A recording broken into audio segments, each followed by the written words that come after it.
Let's take a look at the latest 2024 presidential election map based on the most recent odds via Polymarket, a political prediction betting market that has proven itself incredibly accurate in predicting results over the last few cycles, better than the polls in many cases. Donald Trump is currently favored to win the presidency with 71% odds, according to Polymarket, as Joe Biden trails behind with 18% odds. Now, that is, of course, driven lower because of the uncertainty surrounding his own Democratic nomination. Effectively, the Democratic Party as a whole, including Kamala Harris and other hypothetical replacement candidates, has a 29% chance of holding the White House per these odds. Now, you can think of these chances this way.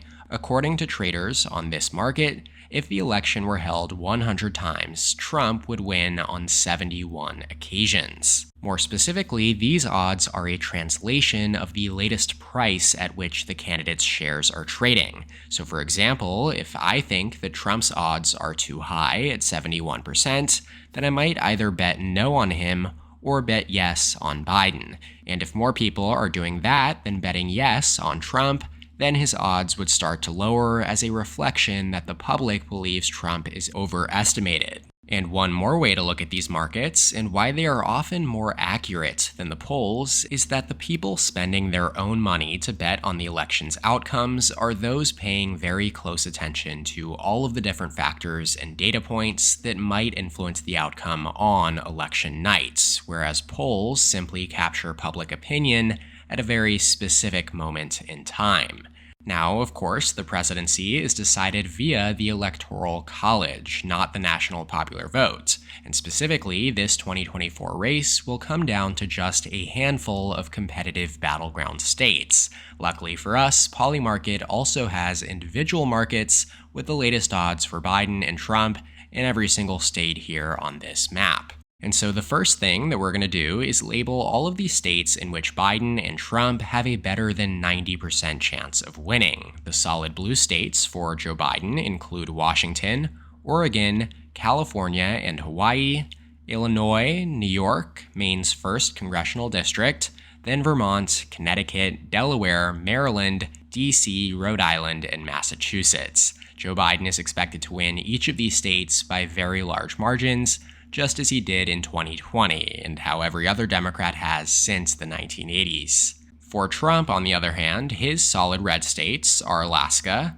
Utah, Idaho, Wyoming, Montana, North and South Dakota, Nebraska's statewide contest and the 1st and 3rd districts here, Kansas, Oklahoma, and Texas, yes, Texas, more on that in a second, Iowa, Missouri, Arkansas, Louisiana, Mississippi, Alabama, Tennessee, Kentucky, Indiana, Ohio, West Virginia, South Carolina, and Florida. Yes, Florida, pretty widely considered the most essential battleground on the map as recently as 2016, it's now a strongly Republican-leaning state after Trump carried it in 2020 by an even larger margin than in 2016, despite the rest of the nation shifting to the left. And then in 2022, Republicans, Governor DeSantis and Senator Rubio, were both re-elected by landslide margins by Florida standards, 19 and 16 points respectively.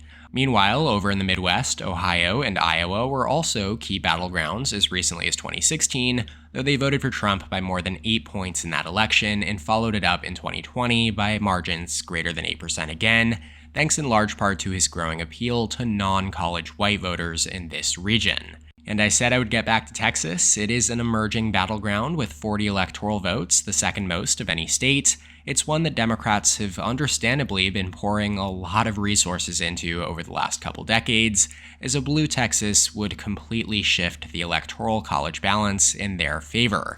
Biden did win 46.5% of the vote in Texas in 2020, the most for a Democrat since 1976, though even as urban areas like Dallas and San Antonio have trended left, growing GOP support among Hispanics in South Texas, here in the Rio Grande Valley, has dampened Democratic hopes of flipping Texas blue anytime soon, while Trump has also led in the polls by a comfortable margin all cycle long. So that brings us down to just 14 competitive states remaining that combine for 153 electoral votes. Donald Trump holds an advantage among the safe states with 218 to Joe Biden's 167.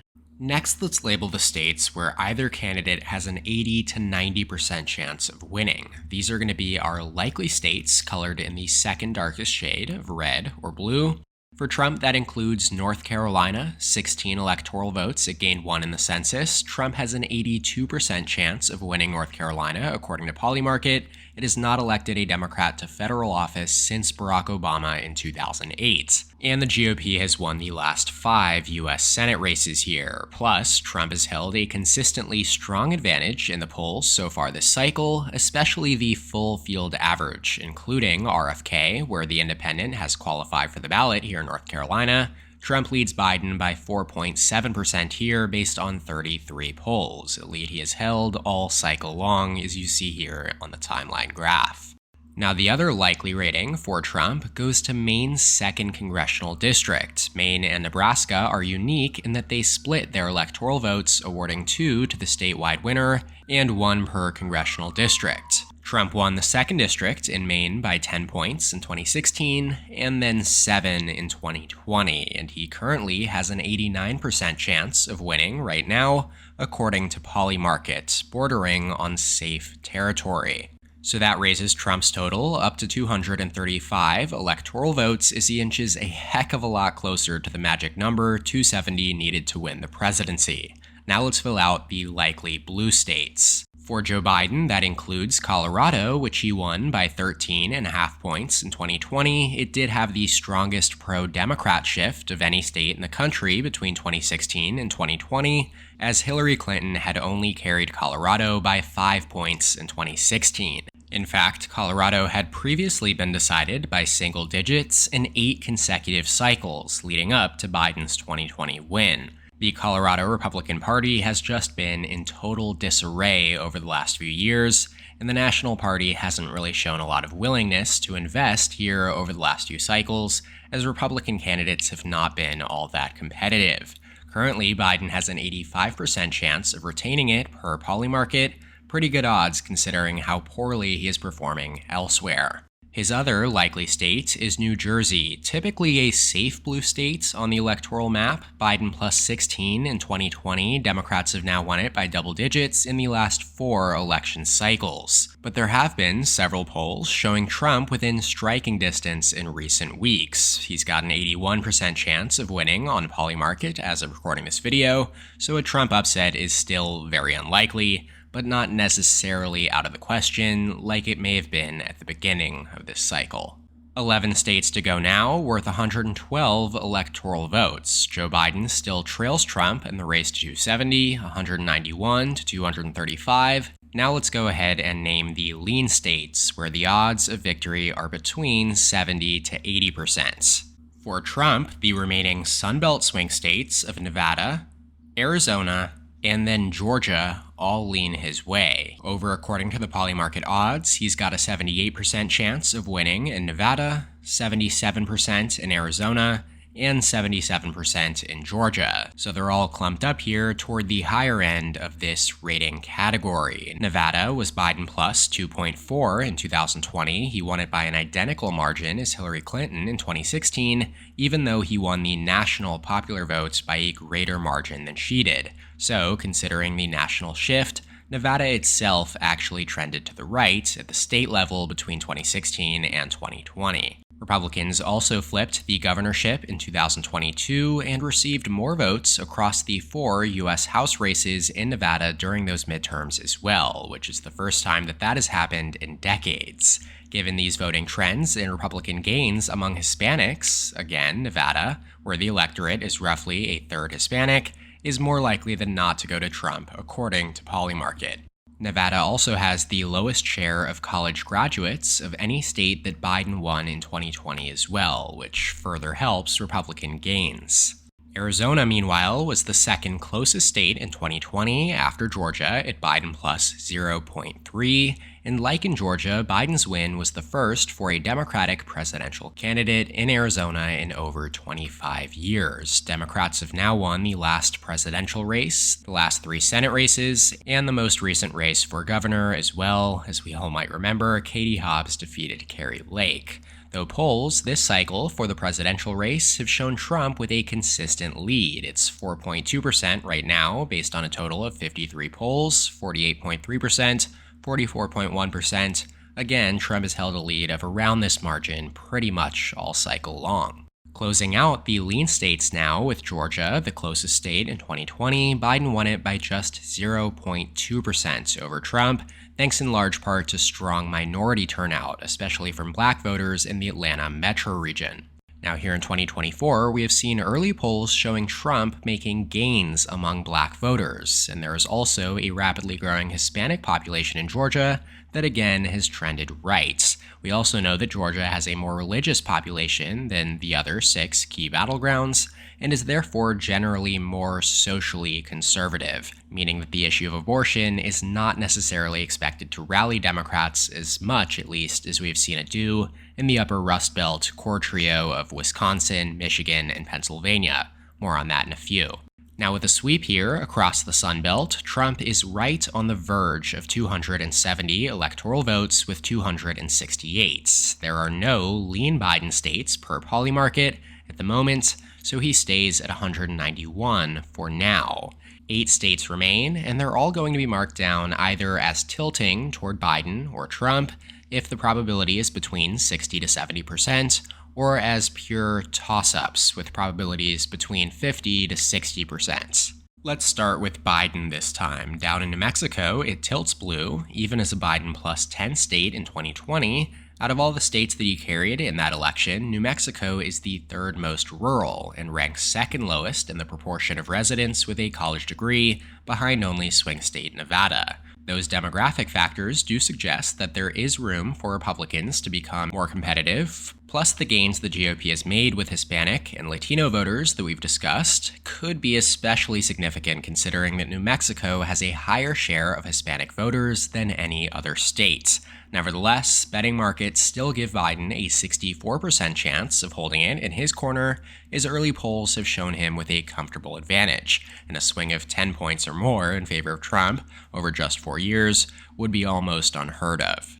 Now, the state of Minnesota, on the other hand, is only a pure toss-up, as according to Polymarket, Biden is narrowly favored with just a 57% chance of winning. He carried Minnesota by 7 points in 2020 after Trump came within 1.5 points of defeating Hillary Clinton in an upset in 2016. Minnesota holds the longest active blue streak in the country, as it voted Democrat in 12 straight cycles, though more often than not, it is relatively competitive.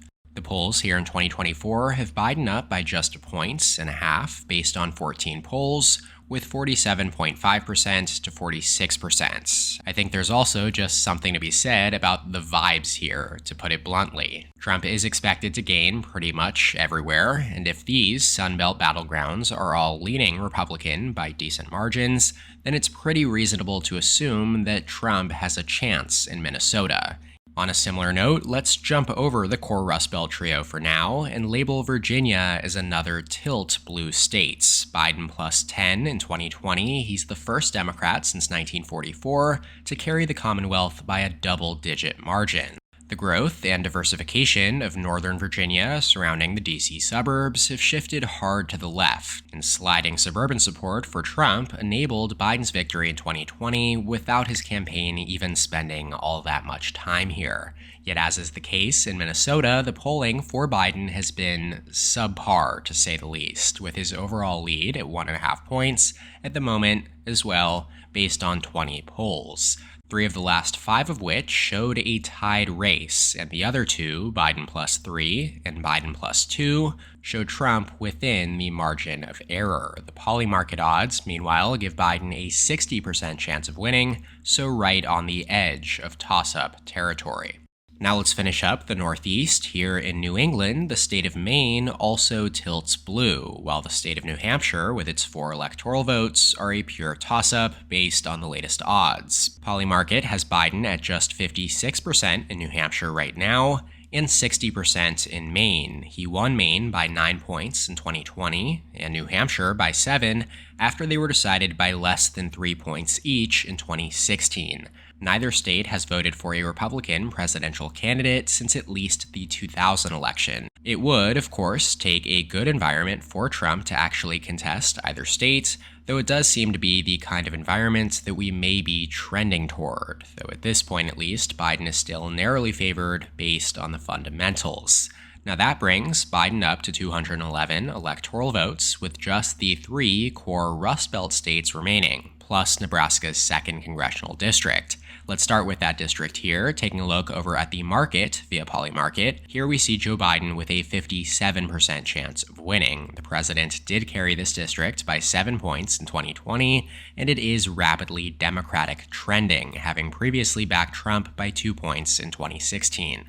Nebraska 02 is pretty much entirely based around the city of Omaha and is therefore very urban, with a large number of college graduates, 2 demographic factors that have favored Democratic candidates over the last 2 decades. Based on those latest odds, though, it will join Minnesota and New Hampshire as a pure toss-up.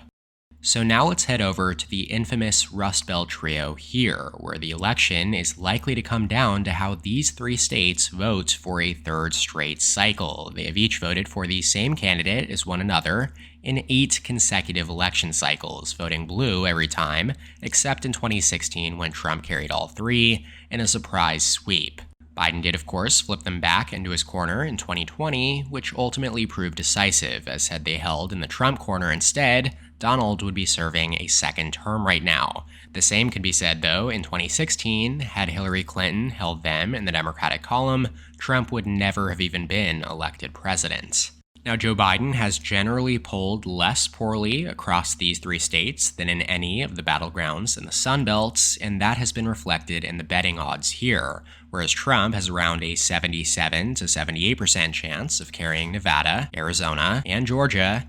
His odds are about 10 points lower across the board up here at 67% in Pennsylvania, 62% in Michigan, and 64% in Wisconsin. That means that they will all tilt towards Trump here, of course, on our electoral map, surging the former president well past the 270 threshold all the way up to 312.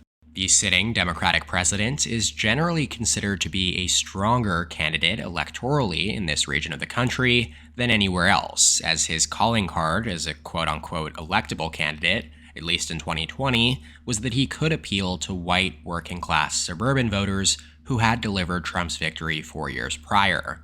Now, of course, he will need to hope that those voters stick in his column, a tall task considering the generally negative economic outlooks of voters in this region and more broadly across the country. Like I said, though, these 3 Rust Belt states are generally less religious than the Sun Belt states, especially Georgia and North Carolina in the Bible Belt, which has helped Democrats to overperform in key races here in Pennsylvania, Michigan, and Wisconsin since the Supreme Court struck down Roe v. Wade in 2022. As per the latest polling averages via Decision Desk HQ, Trump leads by a point in Wisconsin based on 43 polls. Meanwhile, in Michigan, Joe Biden maintains a very narrow advantage, less than half a point. It's 0.4% based on 56 polls. Michigan is generally considered the bluest state of the 3, as it does consistently vote to the left at the presidential level in down ballot, at least in recent years. Trump's best state, meanwhile, at least according to the polls, among the 3 is Pennsylvania, where he does lead by 4.3% based on 59 polls. The 4 polls released following the first presidential debates, which was a disaster for Biden, have all shown Trump up at least 4 points, lending to his largest lead in this overall average since February. So that pretty much does it for today's video, where I have filled out a 2024 Electoral College map based on the latest betting odds on Polymarket. Trump is clearly favored in the race to 270 with 312 Electoral College votes over Biden's 211. And there are 2 toss-ups, Minnesota and New Hampshire. Let me know what you think of this map, as well as any other videos you would like to see in the future. Shout out to my channel members on screen here. Thank you so much for your support. If you would like to become a member, go ahead and click the join button below this video to receive exclusive perks. Make sure to subscribe to my channel down below as well, and please leave a like on the video if you enjoyed it. You can check out more content from my channel here, and as always, thank you so much for watching. I'll see you next time. EP out.